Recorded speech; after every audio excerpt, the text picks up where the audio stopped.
모여서 팀 회의를 하는데 팀장이 야 이번엔 이렇게 해보자 라고 하는데 야 이거 이렇게 하면 큰일 날 것 같은데 속으로만 생각하고 말은 못하고 누가 좀 말려봐. 나머지 팀원들도 마찬가지로 서로 눈치만 보고 야 저렇게 하면 안 되는데 이런 서로 정적만 흐르는 침묵의 상황. 침묵은 어떻게 조직의 성과를 갉아먹는가. 커넥트북.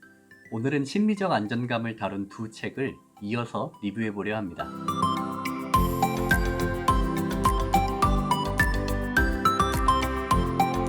안녕하세요. 구조적으로 문제를 진단하고 해석하는 사람 장영학입니다.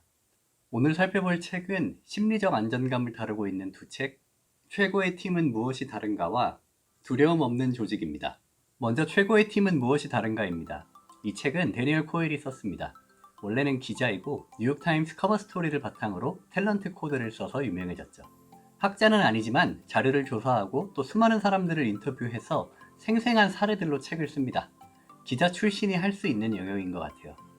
탤런트 코드가 뇌, 미엘린에 대한 연구 결과를 바탕으로 탁월한 성과를 낸 개인의 훈련법을 다뤘다면 이 책은 왜 어떤 팀은 개인의 합보다 더 큰 성과를 내고 어떤 팀은 그렇지 못한지 조직의 소통을 다룬 책입니다. 참고로 이 책 원래 제목은 컬처 코드입니다. 개인은 탤런트 코드, 조직은 컬처 코드. 그런데 탤런트 코드는 번역서도 그 이름 그대로 나왔고 컬처 코드는 최고의 팀은 무엇이 다른가 이름이 바뀌었죠. 저는 심지어 제목 밑에 써있는 이 문장이 원래 제목인 줄 알았어요.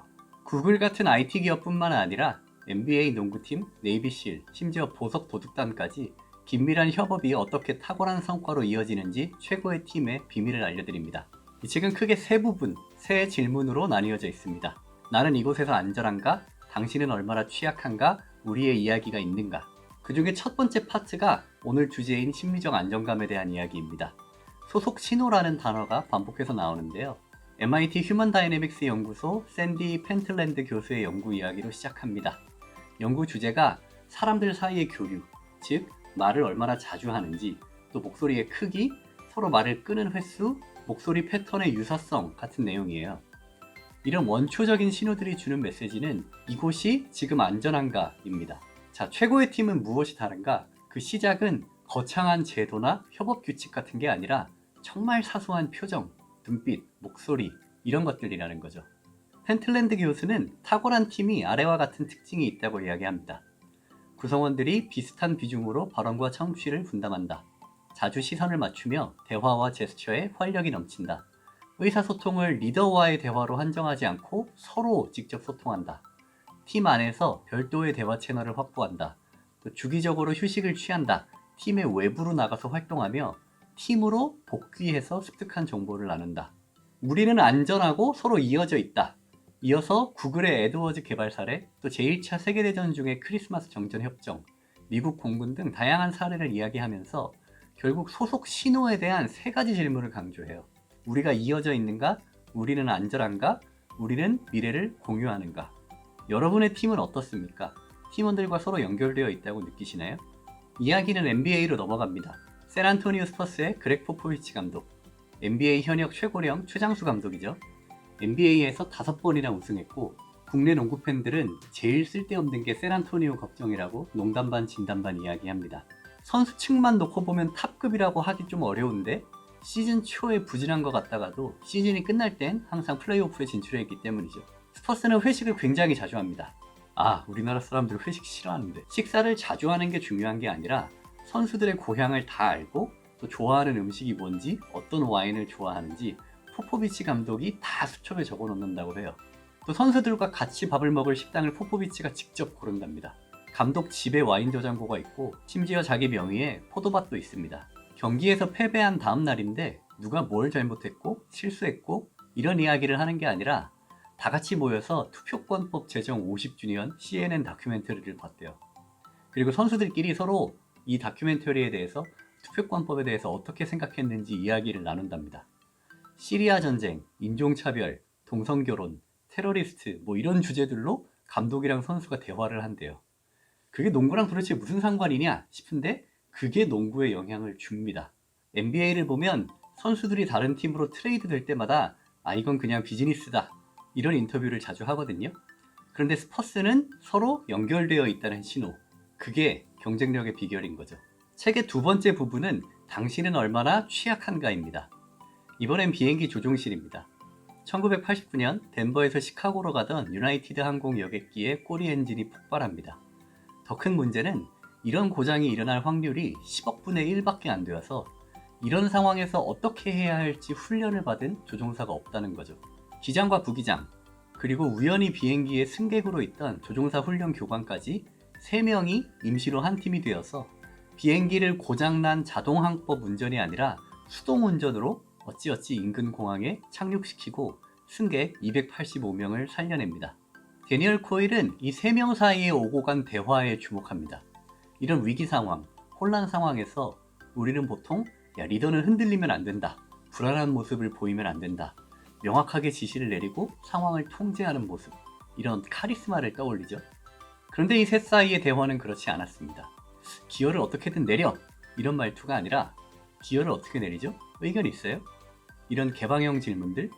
그리고 내가 기장이지만 솔직히 뭐가 지금 어떻게 돌아가는 건지 또 어떻게 해야 되는지 잘 모르겠다.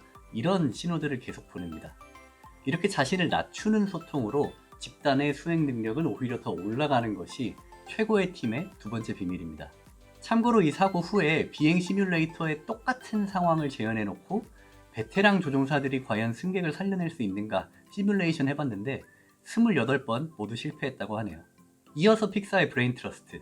픽사는 영상을 찍을 때마다 나오는 것 같아. 또 핑크팬더라고 불리며 도쿄, 파리, 두바이, 런던 등 전 세계에서 보석을 훔친 도둑단 같은 사례들이 나옵니다. 나중에 이 도둑단에 대한 다큐멘터리 영화가 나왔다는데요. 세르비아에서 자발적으로 모집되고 자율적으로 운영되는 조직이었다고 해요.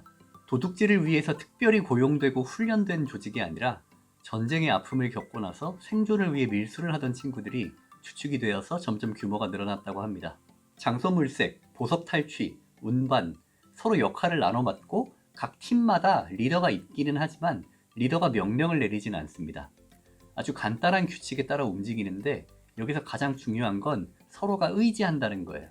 그 다큐멘터리 영화 감독이 이 도둑단에 소속되어 있던 사람들을 몇 명 인터뷰했는데 내가 실수하면 다른 사람들이 위험해지고 우리는 끝장이다. 이런 상호 의존성이 아주 강했다고 합니다. 이렇게 취약성은 나도 잘 모르겠다. 나 혼자서 할 수 없다. 서로가 필요하다. 이런 신호를 보내는 겁니다. 그러려면 앞서 이야기한 심리적 안정감, 소속 신호가 전제가 되어야죠. 나는 여기 소속되어 있다. 연결되어 있다는 느낌이 있어야 내 취약함을 드러낼 수 있습니다. 책에 나온 건 아니고 읽다가 떠오른 사례가 있었어요. 농구 팬들은 NBA의 골든 스테이트 워리어스를 좋아하시는 분들이 많을 겁니다. 지난 14-15 시즌부터 18-19 시즌까지 5년 연속으로 NBA 파이널에 진출해서 그 중에 3번 우승했죠. 그런데 작년에 시즌 중에 골든 스테이트에서만 쭉 선수 생활을 해온 드레이먼드 그린이라는 선수가 3년 전에 이적해온 리그 최고의 선수인 케빈 듀란트한테 야, 우린 너 필요 없다. 너 없이도 우승한 적 있다. 이런 발언을 합니다. 이건 팀 케미스트리를 엄청나게 해치는 일입니다. 작년에 파이널에서 골든 스테이트가 우승을 못했죠.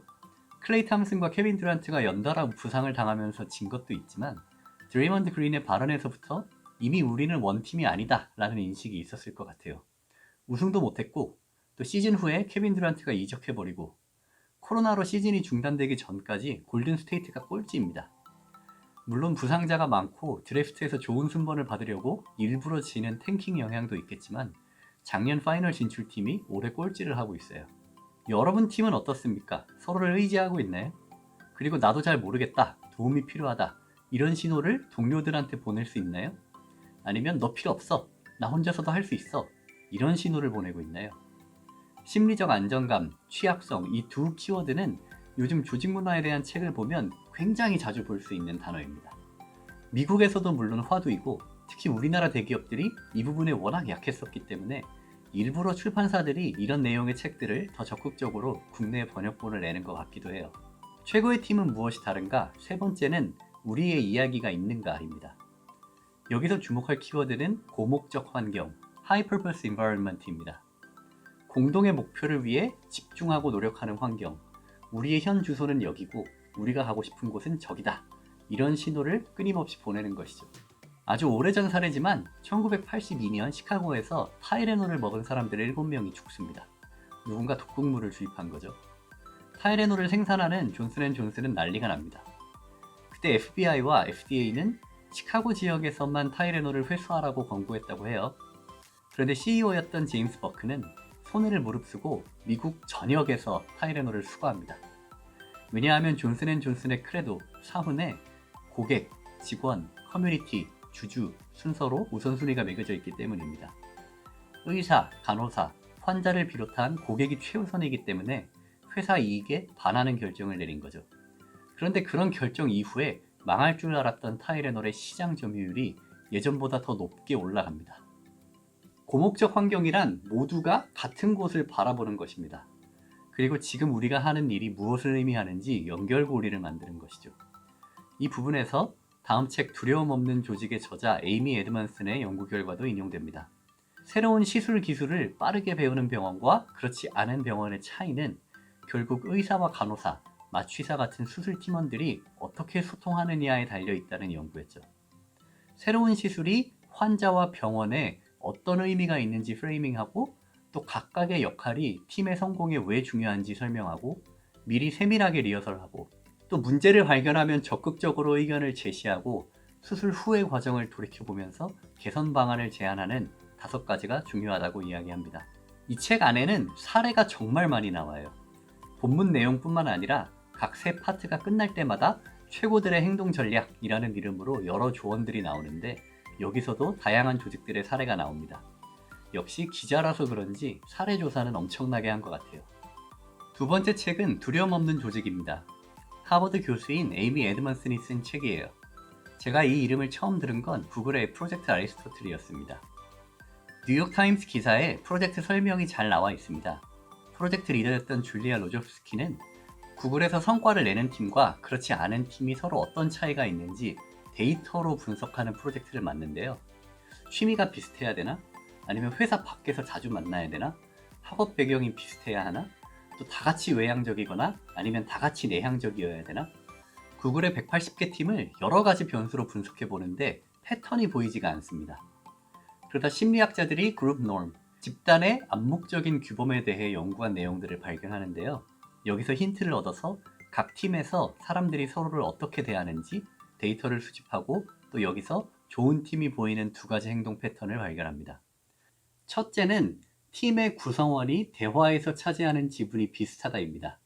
모든 대화마다 모두가 똑같이 발언할 수는 없겠지만 어떤 기간을 두고 팀에서 오고 간 대화를 분석해보면 팀원마다 이야기한 시간의 비율이 안 좋은 팀에 비해서 편차가 적다는 거죠.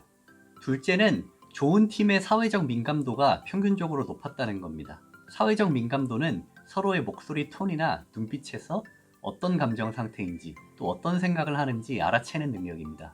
이걸 측정하는 방법으로 사람의 눈만 보여주고 어떤 감정인지 맞추는 테스트가 있다고 해요. 좋은 팀은 이 점수가 평균보다 높았다고 합니다. 아까 최고의 팀은 무엇이 다른가에서 이야기했던 신호를 잘 캐치하는 거죠. 참고로 뉴욕타임스에는 프로젝트 결론이 2가지가 나오는데 구글이 리워크 블로그에 직접 밝히는 원칙은 5가지이고 그 중에 제일 첫 번째이자 나머지 4가지 원칙의 전제 조건이 되는 것이 심리적 안정감입니다. 그리고 눈치채셨겠지만 프로젝트 아리스토틀 팀이 참고한 연구 중에 에이미 에드먼슨의 연구도 있었죠. 이 책에도 구글 이야기가 나옵니다. 잠깐만 옆으로 세자면 이 책이 나온 시점이 진짜 아쉬웠어요. 에이미 에드먼슨 이름은 여러 곳에서 나오거든요. 최고의 팀은 무엇이 다른가도 있고 아까 2016년 뉴욕타임스 기사도 있고 그 기사를 쓴 찰스 두이그가 쓴 1등의 습관에도 나오고 아무튼 심리적 안정감이라는 단어가 나오는 책은 거의 다 에이미 에드먼슨의 연구 결과 이야기가 나오는데 정작 에이미 에드먼슨 본인이 쓴 책이 없는 거예요. 그러다 이 책이 나왔는데 에이미 에드먼슨이 이런 연구를 했다? 또 이런 사례도 있다? 이런 이야기를 먼저 하도 봤더니 정작 당사자가 책을 썼는데 임팩트가 덜한 거죠. 약간 스포일러들을 다 보고 영화를 보는 느낌? 이 책도 세 부분, 세 질문으로 되어 있습니다. 지금 당신의 조직은 안전한가? 두려움 없는 조직은 무엇이 다른가? 최고의 조직은 어떻게 혁신을 거듭하는가? 우리는 누구나 다른 사람들에게 똑똑하고 능력있고 도움이 되는 사람으로 비치길 원합니다. 이걸 심리학에서는 대인관계 위험, 인터퍼스널 리스크라고 하는데요. 좋은 것 같지만 결과적으로는 이렇게 되죠. 무지해 보이기 싫다면 질문하지 않으면 된다. 무능력해 보이기 싫다면 자신의 실수나 약점을 인정하지 않으면 된다. 업무에 차질을 빚는 사람으로 낙인 찍히기 싫다면 회의 시간에 일절 입을 떼지 않으면 된다. 이런 맥락에서 저자 에이미 에드먼스는 심리적 안전감은 대인관계의 위험으로부터 근무 환경이 안전하다고 믿는 마음이라고 정의합니다. 어떤 의견을 말해도 무시당하거나 질책당하거나 징계받지 않는다는 믿음이죠. 심리적 안전감은 구성원이 서로를 신뢰하고 존중하며 자기 생각을 솔직하게 나눌 때야 비로소 생깁니다. 이런 조직에서는 아주 짧지만 결정적인 침묵의 순간, 팀원들이 이 말을 할까 말까 고민하며 중요한 아이디어나 심각한 문제가 그냥 묻혀지는 순간이 사라집니다. 이 표에 심리적 안전감이 없는 조직의 암묵적 규칙이 몇 가지 나오는데요. 상사가 관여한 업무에 대해서는 비판하지 마라. 확실한 증거가 없으면 말하지 마라. 상사의 상사가 함께 있을 때는 문제를 제기하지 마라. 여러분의 조직도 이렇지 않으신가요? 그렇다면 두려움 없는 조직은 무엇이 다른가? 심리적 안정감을 구축하는 3가지 단계가 있습니다. 첫 번째 단계는 토대 만들기입니다. 여기서는 실패와 불확실성을 바라보는 프레임을 다시 짜고 또 일의 목적을 강조하는 것이 중요합니다. 실리콘밸리의 문화를 다루는 여러 책들을 보면 구글 같은 회사들이 실패를 강조하고 심지어 축하한다는 이야기 들어보셨을 겁니다. 이 실패에도 유형이 있는데요. 우선 예방 가능한 실패입니다. 규칙과 절차를 지키지 않거나 집중하지 않거나 기술이 부족해서 생기는 사고들이죠. 그 다음은 복합적 실패입니다. 여러 요소들이 서로 상호작용을 일으키면서 예상치 못한 문제가 발생하는 경우입니다. 병원이나 우주왕복선이나 이런 복잡한 시스템에서 발생하기 쉽죠. 마지막은 창조적 실패입니다. 무언가 새로운 도전을 시도하다가 발생하는 실패죠. 이 중에서 예방 가능한 실패와 복합적 실패는 피하는 것이 좋습니다. 하지만 창조적인 실패는 적극 장려할 필요가 있습니다. 진정한 실패는 실패를 통해 아무것도 배우지 않는 것, 또 실패하는 게 두려워 온전한 위험을 감수하지 않는 것입니다. 또 일의 목적을 강조하면서 고객을 위해, 나아가 인류를 위해 직원들의 업무가 왜 중요한지 상기시켜주는 게 중요하다고 짧게 언급되어 있네요. 두 번째 단계는 참여 유도하기입니다. 이 단계에서는 상황적 겸손과 적극적 질문이 중요합니다. 리더가 모든 정답을 아는 것처럼 군림하는 분위기에서는 누구도 문제를 제기할 수 없어요. 2000년대 파산 직전의 제록스를 극적으로 회생시킨 CEO 앤 멀케이는 Master of I don't know라고 불렸다고 합니다. 모르면 모른다, 솔직하게 인정했기 때문이죠. 또 리더가 모르면 직원들이 불안해하지 않는가? 앤 멀케이는 하버드 경영대학원 강의에서 리더가 모르는 점을 인정하면 직원들은 오히려 자신감을 얻는다고 강조합니다. 정답을 모른다는 태도를 가지면 질문을 해야겠죠? 효과적인 질문에는 10가지 특성이 있다고 합니다. 질문받는 사람의 호기심을 자극한다, 깊이 있는 대화를 유도한다, 생각하게 만드는 힘이 있다, 여러 가지 가정을 수면 위로 끌어올린다, 창의성과 기능성을 촉진한다, 앞으로 나아갈 힘을 생성한다, 질문 자체에 집중하게 만든다, 동료들과 함께 의견을 나누도록 한다, 깊은 여운을 남긴다, 더 많은 질문을 유발한다. 세 번째 단계가 생산적으로 반응하기입니다. 기꺼이 위험을 무릅쓰고 자신의 목소리를 낸 직원에게 생산적인 반응을 보여주는 것, 감사 표현하기, 실패라는 오명 제거하기, 위반 행위에 엄격하게 조치하기, 이런 것들입니다. 앞서 실패에 3가지 유형이 있다고 했습니다. 창조적 실패를 장려하고 예방 가능한 실패나 복합적 실패는 피해야 하죠. 자, 그렇다면 예방 가능한 실패나 복합적 실패는 비판하고 징계하고 끝날 일이냐? 꼭 그렇진 않습니다. 어떻게 반응하느냐에 따라 직원들이 실패를 숨기고 또 같은 실수가 반복될 수도 있고, 반대로 실패를 통해서 학습을 증진하고 또 시스템적인 보완이 일어날 수도 있죠. 물론 위반 행위에는 단호하게 반응해야 합니다. 2017년에 구글의 한 엔지니어가 구글의 다양성 정책을 비판하는 글을 쓴 게 외부로 유출되었습니다. 남녀의 생물학적 차이를 언급하면서 구글에서 여성 엔지니어의 연봉이 남성보다 낮은 게 그 증거다, 이렇게 이야기해서 엄청난 논란을 일으켰죠. 구글 내부뿐만 아니라 수백만 외부 고객까지 글을 읽어버렸습니다. 이 엔지니어는 당연히 해고되었습니다. 실패에 생산적으로 반응한다는 게 위반 행위를 용서해준다는 뜻은 아닙니다.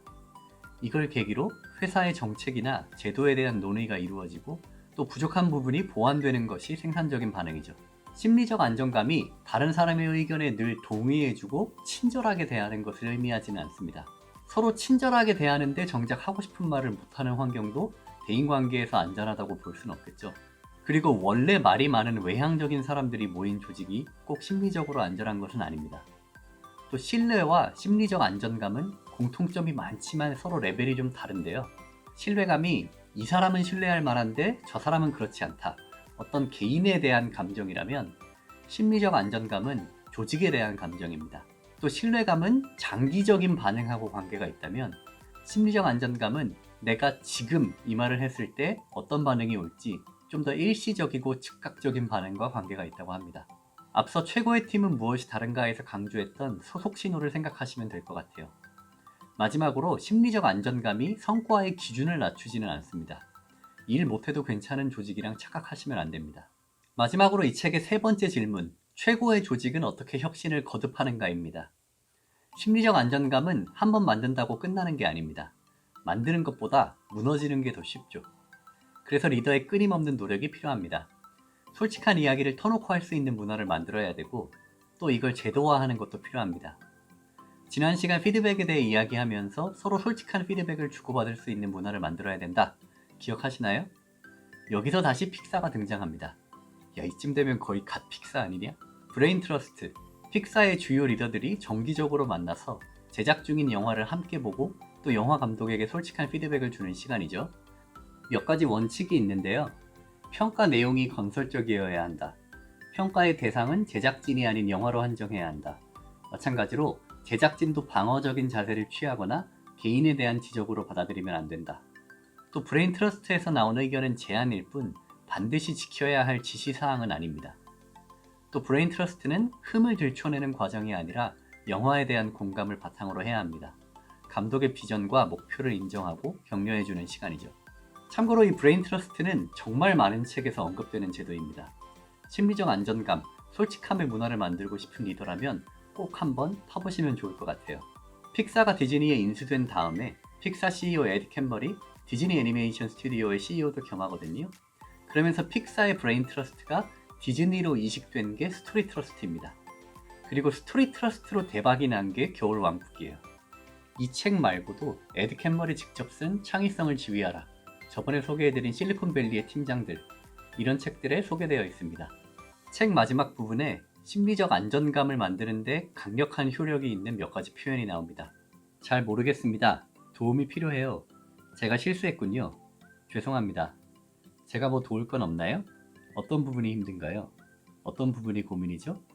쉽죠? 리더분들은 꼭 기억하시고 이 표현들을 직접 해보셨으면 좋겠습니다.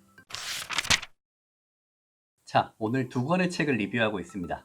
최고의 팀은 무엇이 다른가? 그리고 두려움 없는 조직. 최고의 팀은 무엇이 다른가에서 세 가지 질문을 제시했어요. 나는 이곳에서 안전한가? 심리적 안정감에 대한 이야기죠. 두 번째는 당신은 얼마나 취약한가? 취약성에 대한 부분이고요.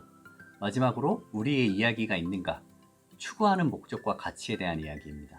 심리적 안정감에서 중요한 것으로 소속 신호, 즉 목소리 크기, 눈빛, 말을 끄는 횟수, 목소리 패턴, 이런 것들이 중요하다고 강조했죠.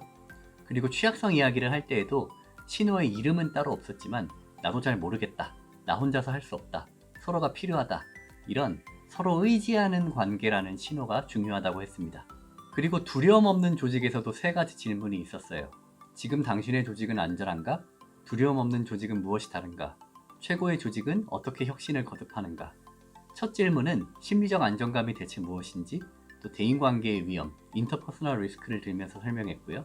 두 번째 질문, 심리적으로 안전한 조직을 만드는 법으로는 토대 만들기, 참여 유도하기, 생산적으로 반응하기가 있었습니다. 토대 만들기에서는 프레임 다시 짜기, 일의 목적을 강조하기가 있었고요. 참여 유도하기에서는 상황적 겸손과 적극적 질문이 있었어요. 마지막 생산적으로 반응하기는 조직에서 실패를 어떻게 다룰 것인지에 대한 내용이었죠. 세 번째 질문, 최고의 조직은 어떻게 혁신을 거듭하는가에서는 심리적 안정감을 무너뜨리지 않고 유지하는 방법, 솔직함을 제도로 만드는 사례가 담겨 있었습니다. 자, 결국 이 두 책이 하고자 하는 메시지는 명확해요. 우선 첫째는 심리적 안정감, 취약성, 공동의 목적과 가치관, 이 세 가지가 중요하다는 거거든요. 그런데 최고의 팀은 무엇이 다른가에서는 이 세 가지 요소가 병렬 관계로 나옵니다. 두려움 없는 조직에서는 심리적 안정감이라는 큰 개념이 있고, 이런 조직을 만드는 방법 중에 하나로 취약성을 드러내는 것, 그리고 목적을 강조하는 것을 들죠. 심리적 안정감, 취약성, 목적의식, 이 세 가지가 정확히 무슨 관계냐? 한다면 관점의 차이가 조금 있지만 두 책 모두 이 세 가지가 다 중요하다 강조하고 있는 건 명확한 것 같아요. 두 번째는 신호가 중요하다는 겁니다. 눈빛, 목소리, 표정 이런 우리가 수시로 주고받는 사소한 신호들이 회사의 인사제도처럼 어떤 거창한 것들보다 중요합니다. 물론 잘못된 신호를 보내는 사람을 제재할 수 있는 제도나 정책이 필요한 거 아니냐 할 수도 있지만 그건 좀 더 장기적으로 효과가 나타나는 것 같고요. 여러분들이 만약 리더의 입장이라면 회사의 인사제도나 정책보다 여러분들이 오늘 팀원들에게 어떤 눈빛과 표정과 리액션을 보냈는지가 여러분 조직의 심리적 안정감에 훨씬 큰 영향을 미친다는 거예요. 창조적인 실패는 괜찮다. 다양한 의견이 필요하다. 우리는 서로 연결된 한 조직이다. 작은 신호들을 끊임없이 보내는 것이 중요합니다. 마지막으로 한 번 더 강조하고 싶은 것은 상황적 겸손입니다. 심리적 안정감을 만드는 방법 중에 하나가 이 상황적 겸손, 취약성을 드러내는 것인데 특히 지금 우리나라에 꼭 필요한 개념인 것 같습니다. 리더이지만 나도 혼란스럽다, 결정하기 어렵다, 아이디어가 필요하다. 우리나라에선 참 보기 힘든 상황이죠. 기업에서도 그렇고 정치로 가면 더 말할 것도 없습니다. 다들 자기가 맞다고만 하고 서로 틀릴 수도 있다는 걸 잘 인정하진 않습니다. 한 가지 덧붙이자면 저는 심리적 안전감이라고 읽고 있는데 이 책에서는 심리적 안정감이라고 번역되어 있습니다.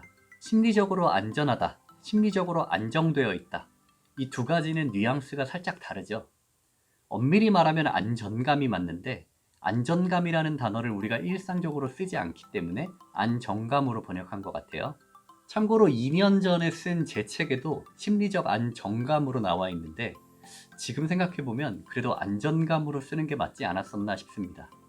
아무튼 이 영상이 심리적으로 안전한 조직을 만드는데 도움이 됐으면 좋겠습니다. 감사합니다.